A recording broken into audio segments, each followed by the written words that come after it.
Bismillahirrahmanirrahim. Assalamualaikum warahmatullahi wabarakatuh. Saya Widya Srini SP, guru ATPH di SMK Negeri 2 Subang. Kali ini saya akan memaparkan video tentang pemecahan masalah, yaitu siswa tidak fokus menerima pelajaran. Dalam belajar, konsentrasi merupakan hal yang diutamakan. Konsentrasi sangat penting dalam belajar karena ini menyangkut dengan kemampuan siswa untuk menangkap pelajaran yang diberikan guru. Bukan hanya itu, konsentrasi juga berpengaruh terhadap keaktifan siswa dalam belajar. Apa sih yang dimaksud dengan konsentrasi? Konsentrasi adalah fokus terhadap apa yang sedang dikerjakan atau dapat juga diartikan sebagai pikiran yang tidak bercabang. Konsentrasi dalam belajar yaitu pikiran yang fokus dan serius dalam belajar. Konsentrasi dalam belajar yaitu pikiran yang fokus dan serius dalam belajar, baik itu fokus terhadap apa yang disampaikan oleh guru maupun fokus terhadap pendapat yang diberikan oleh teman. Kebanyakan siswa sekarang tidak konsentrasi atau fokus dalam belajar, itulah yang menyebabkan lahirnya generasi yang tidak mau tahu dengan pelajaran. Mungkin hanya beberapa orang yang konsentrasi dalam belajar, itu karena jasmani dan rohaninya seiring sejalan. Sedangkan orang yang jasmani dan rohaninya saling bertolak belakang akan menyebabkan kurangnya konsentrasi dalam belajar. Nah, apa yang menyebabkan kurangnya konsentrasi siswa dalam belajar?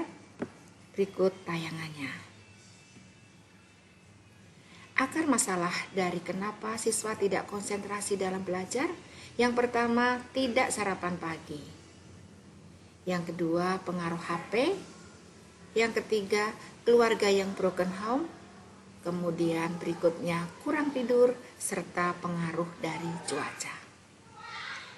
Tidak sarapan pagi merupakan gangguan kenapa siswa menjadi tidak konsentrasi dalam belajar. Hal ini merupakan hal yang mutlak. Sarapan pagi sangat berpengaruh terhadap konsentrasi siswa.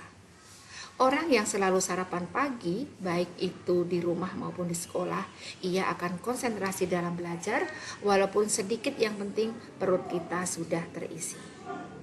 Sebaliknya, orang yang tidak sarapan pagi, tentu konsentrasinya dalam belajar akan berkurang.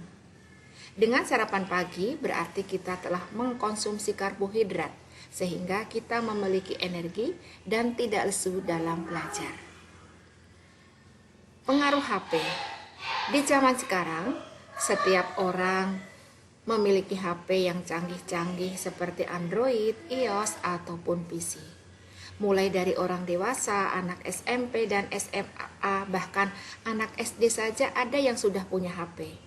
Dari segi penggunaan HP, tentu ada dampak positif dan negatifnya. Di dalam HP kita bisa mengakses internet dan bermain game. Dua kegiatan itu akan membuat kita kecanduan, sehingga akan terus kepikiran dalam belajar. Sehingga agar konsentrasi belajar terwujud, kurangi ketergantungan dengan HP. Keluarga yang broken home itu yaitu keluarga yang memiliki suatu masalah dalam berumah tangga. Yang bermasalah ialah ibu dan ayah, bukan kita. Jadi, ibu dan ayah selalu bertengkar, tentu saja perhatiannya terhadap kita menjadi akan berkurang. Akibatnya, kita merasa terasing dan selalu berpikir dengan masalah mereka.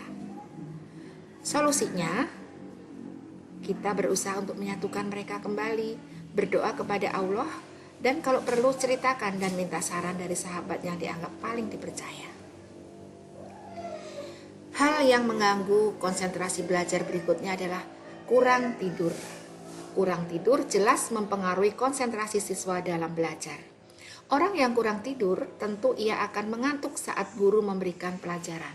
Jika kita mengantuk, mana mungkin kita dapat menangkap pelajaran yang diberikan guru dengan baik. Oleh karena itu, hindari kurang tidur. Orang yang kurang tidur mungkin karena begadang, nonton TV sampai larut malam, main HP sampai larut malam, dan sebagainya. Pengaruh cuaca. Cuaca yang panas akan membuat kita gerah dan kurang nyaman. Kadang ada siswa yang berkipas-kipas dengan buku, tentu ini akan mengurangi konsentrasi siswa dalam belajar. Hasil pemecahan masalah. Dari akar masalah yang menyebabkan konsentrasi belajar terganggu, kita harus memberikan solusi, dan solusi yang di atas tadi harus tercipta.